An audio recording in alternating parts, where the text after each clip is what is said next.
Assalamualaikum warahmatullahi wabarakatuh. Salam literasi. Halo, kembali lagi dengan saya Anissa Nubrianti. Saya pembimbing literasi dari tim Angkasa yang berasal dari SDN Cikalamiring, Kecamatan Cilengkrang, Kabupaten Bandung. Di sini saya akan mewawancarai seorang narasumber untuk memenuhi tugas tentang literasi pada bulan April tahun 2025. Silahkan Bapak perkenalkan namanya siapa? Halo, saya Nandi Primaida. Saat ini Bapak bekerja sebagai apa? Saya bekerja sebagai seorang perawat. Perawat ya. Bapak udah kerjanya di mana Pak sekarang? Untuk saat ini saya bekerja di salah satu rumah sakit umum daerah di Jawa Barat, yaitu RSUD Al Ihsan. Di Al Ihsan berarti daerah Bale Endah ya Pak ya? Ya, untuk daerahnya tempatnya di Balenda. Oke. Kalau menjadi seorang perawat sendiri, Bapak sudah berapa lama? Saya termasuk baru menjadi seorang perawat, kurang lebih 2 tahun untuk menjadi seorang perawat langsung. Berarti dari tahun 2023. 2023 ya, 22 tahun. Bisa diceritakan Bapak bagaimana pendidikan yang harus ditempuh ketika kita ingin menjadi seorang perawat gitu? Ada 2 jenjang karir. Yang pertama ada yang dari D3 terlebih dahulu, ada yang langsung ke S1-nya.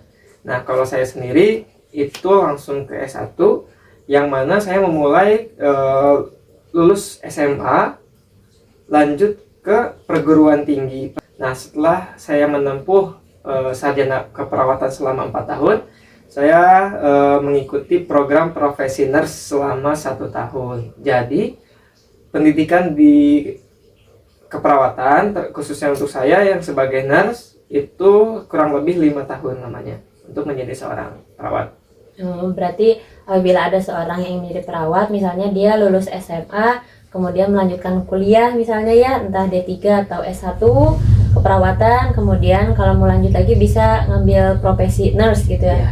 Untuk Bapak sendiri kurang lebih 5 tahun berarti ya untuk menjadi seorang profesi nurse gitu ya. Nah, untuk saat ini kan Bapak bekerja di RSUD Al Ihsan ya. Bisa Bapak ceritakan apa saja yang Bapak lakukan atau pekerjaan apa saja bagi seorang perawat yang dikerjakan ketika ada di rumah sakit misalnya? Jadi di rumah sakit itu banyak tindakan-tindakan yang sesuai dengan kewenangan klinis saya. Saya ada di PK1 dan ternyata kewenangan klinis itu ada berjenjang deh. Ada PK1, PK2, PK3 dan seterusnya. Itu kita akan naik kewenangan klinis itu setiap 4 tahun sekali atau sesuai dengan ketentuan rumah sakit yang ada. Nah, kalau saya sendiri kebetulan ada di kewenangan klinis, saya pekerjaan saya seperti memantau kondisi pasien, kebutuhan dasar pasiennya itu seperti apa, dan lain sebagainya.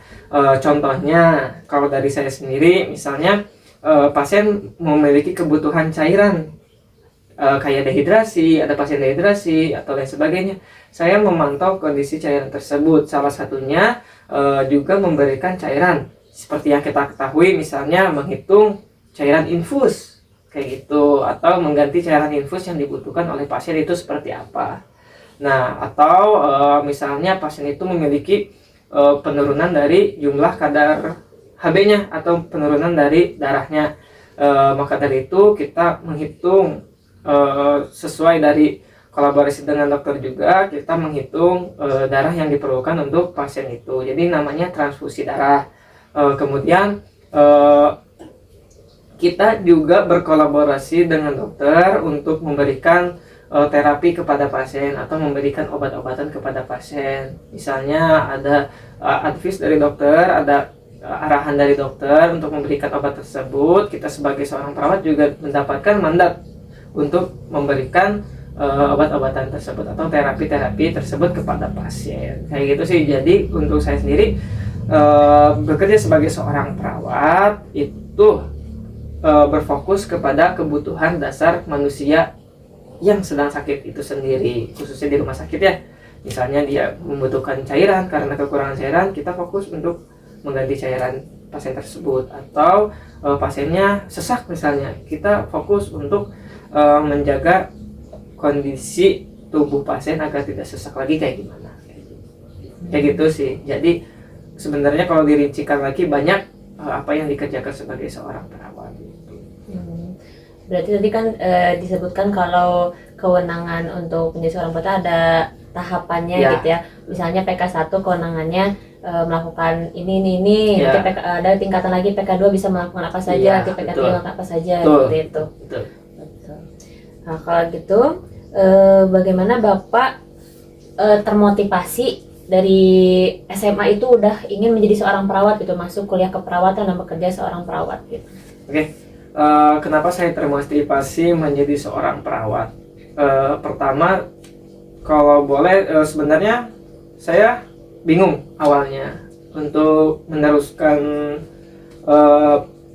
pendidikan kemana kayak gitu. Namun setelah saya berpikir lebih jauh lagi, mulai dari dunia pekerjaan, kemudahan mencari pekerjaan, lingkup serapan pekerjaan dan lain sebagainya, dan terutama orang tua saya juga awalnya sebagai seorang perawat, sekarang menjadi dosen ya.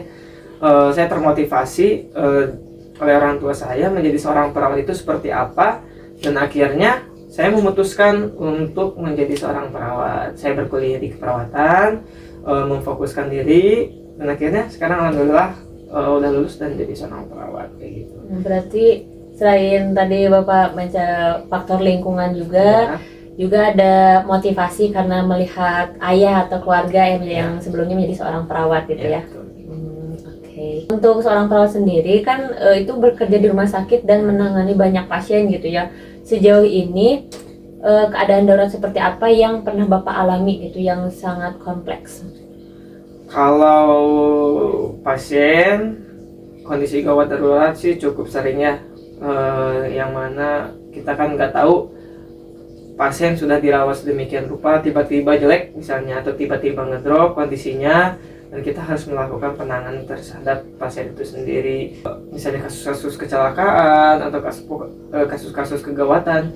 Yang kompleks sih kasus-kasus kegawatan ya, yang mana pasiennya itu sudah tidak sadarkan diri, membutuhkan cairan yang cukup banyak, membutuhkan transfusi darah, bantuan oksigenasi dan lain sebagainya, dan itu harus dilaksanakan secara kerjasama dengan profesi-profesi lain kayak gitu untuk membantu pasien itu tertolong lagi kayak gitu. Dan terkadang ya ada yang bisa kita sampai ketolong, ada yang qadarullah kita belum mampu untuk membantu untuk menolongnya. Itu sih untuk kejadian-kejadian kegawat daruratan kayak gitu. Itu yang paling sejauh yang paling kompleks itu pasien-pasien yang mengalami kegawat daruratan gitu, yang betul-betul sangat membutuhkan penanganan cepat berarti ya. Nah, gitu.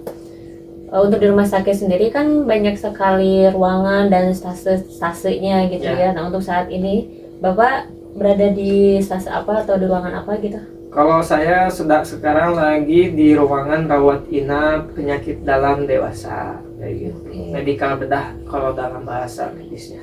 Medikal bedah. Jadi di ruangan itu pasien-pasien yang memiliki sakit jantung, sakit diabetes, atau sering kita dengar adalah penyakit gula darah, terus ada penyakit gagal ginjal, penyakit kanker, semua masuk ke situ. Oke, keren sekali. Kalau begitu, adakah keahlian khusus yang harus dimiliki seorang perawat gitu, Pak? Banyak sekali keahlian khusus yang dibutuhkan seorang perawat. Nah, di rumah sakit ya, seperti yang kita ketahui, banyak ruangan-ruangan. Misalnya ruangan rawat inap biasa, ruangan operasi bahasanya, ruangan ICU atau intensif, ruangan hemodialisa, ruangan CA center atau kemoterapi. Nah, setiap ruangan ini memiliki kebutuhan keahliannya masing-masing, yang disebut namanya sertifikasi. Nah, ketika kita ingin bekerja di ruangan khusus, misalnya intensif, nah itu ada pelatihannya sendiri, khusus intensif. Atau misalnya ke bedah, ke ruang operasi, nah itu ada sertifikasi untuk di ruang operasi. Nah, kalau saya sendiri, saya baru dasar.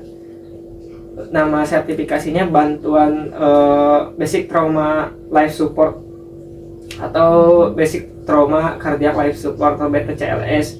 Itu sertifikasi yang wajib dimiliki perawat baru atau perawat dasar, karena di sertifikasi ini kita melatih kegawat daruratan pasien itu sendiri.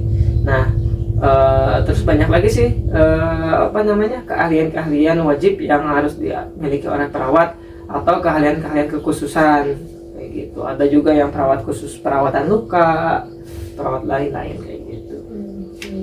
Berarti untuk menjadi perawat sendiri selain pendidikan, kemudian profesi, harus juga memiliki keahlian-keahlian khusus gitu ya, dengan mengikuti suatu pelatihan gitu kan. Jadi ada dua, ada yang formal kayak kuliah, profesi, ada yang non formal juga kayak sertifikasi atau pelatihan dari luar institusi universitas gitu. Oke, informasinya sangat menarik sekali ya untuk pekerjaan atau profesi menjadi seorang perawat gitu ya. Ternyata dibilang mudah tidak mudah gitu ya, betul, dan pendidikannya juga cukup panjang gitu ya. Nah, dari saya pertanyaannya cukup sekian. Bapak terima kasih banyak karena sudah meluangkan waktunya untuk saya wawancarai. Kurang lebihnya saya mohon maaf. Dan untuk para penonton terima kasih banyak. Saya meminta maaf apabila ada salah-salah kata. Wawancara ini saya tutup. Wabillahi taufiq wal hidayah. Wassalamualaikum warahmatullahi wabarakatuh. Waalaikumsalam.